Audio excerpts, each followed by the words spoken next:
name is Manuela. I'm 27 years old and I come from Italy.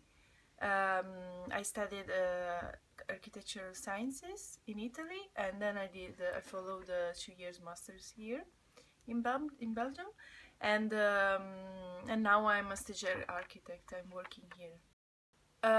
In Belgium, it's not necessary to speak Dutch. Most of the people speak English or even other languages such as French, for example, because it's a national language also. And but I still think that for safety reasons or also for a better interaction with the locals, it's better to know at least basic Dutch. When I first arrived here, I came into touch with mostly other international people. That's because I was following an international master here in Ghent, and so I didn't have so many contacts with locals. But most of all, I was very close to people from my country, from Spain, or from Portugal, for example, because we were culturally a lot closer and it was a lot easier, the interaction. I decided to move abroad, first for personal reasons, but also in order to have the chance to study in English, which I didn't have in Italy, for example. I think here in Belgium there is a kind of different business culture or different cultural differences in general. And what I noticed is, for example, the relationship between teachers and students.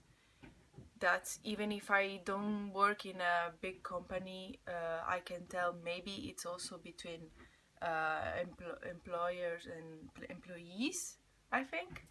And basically it's more informal and more friendly, something that I didn't experience in my country, because in Italy if you are too friendly with the teacher, they would think you are not respecting them. And so that's something positive I found here about a difference of culture. And then another big difference I found, it's the concept of time. In Italy we have a very how to say, subjective concept of time. If you don't arrive at 5 o'clock, if they say 5 and you arrive 10 minutes later, is not a problem, because more or less everybody counts 5-10 minutes later, and it's something in our blood. And here, if they say a time, they expect you to be on time, otherwise they wouldn't take you even too seriously. And another important thing I noticed here is that Belgians tend to avoid confrontation. They don't like arguing or getting into a discussion, so or they try to calm down the situation, saying sorry or just explaining calmly what is the reason, or they basically take the most diplomatic solution. And it's also positive, but sometimes I find myself a little bit limited because of that, because in my country discussion, it's not always a bad thing. Sometimes we get into solutions also discussing, and sometimes we are loud, and even if we are not angry, just because we like being loud, it's our way of expressing ourselves.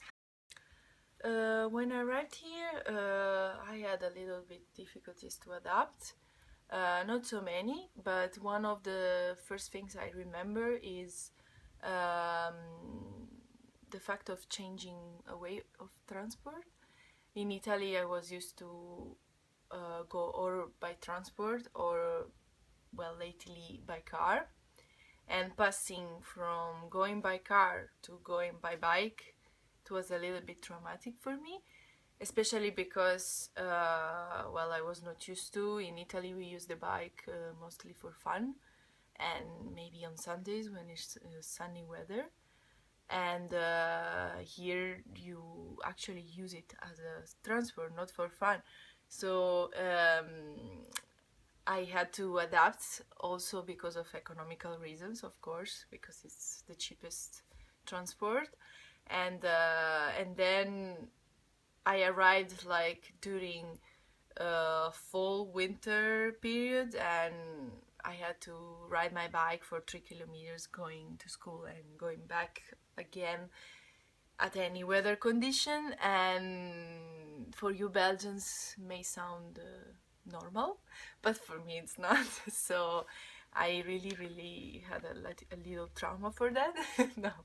No, well, I'm joking, but anyways, after 3-4 months I got used to, and now it's not such a big deal. I actually don't use my umbrella anymore, which is really rare in Italy. Whenever there is a little bit of rain, everybody uses the umbrella, and here I see if you want to be Belgian you don't have to use an umbrella. So I adapted myself in this case. Well, when I arrived here, I noticed that you basically tend to greet people almost in the same way we do in Italy, but there are still some little differences. For example, well, everybody tends to shake their hands, but especially if they don't know the person. But I see that there are some people that tend to keep distance, and they don't even shake their hands. They just say hi from far, or I don't know, because they are shy, or I don't know. And for me it's important as a cultural what to say, cultural thing, because I need to have my first contact, even physical contact, with the person I'm meeting, and shaking my hands, it's a way of breaking the ice a little bit. And here I feel a little bit limited in that sometimes, not always. And a funny thing is that in Italy we also greet people kissing their cheek, mostly 2 times, not only 1 or 3 like you do here.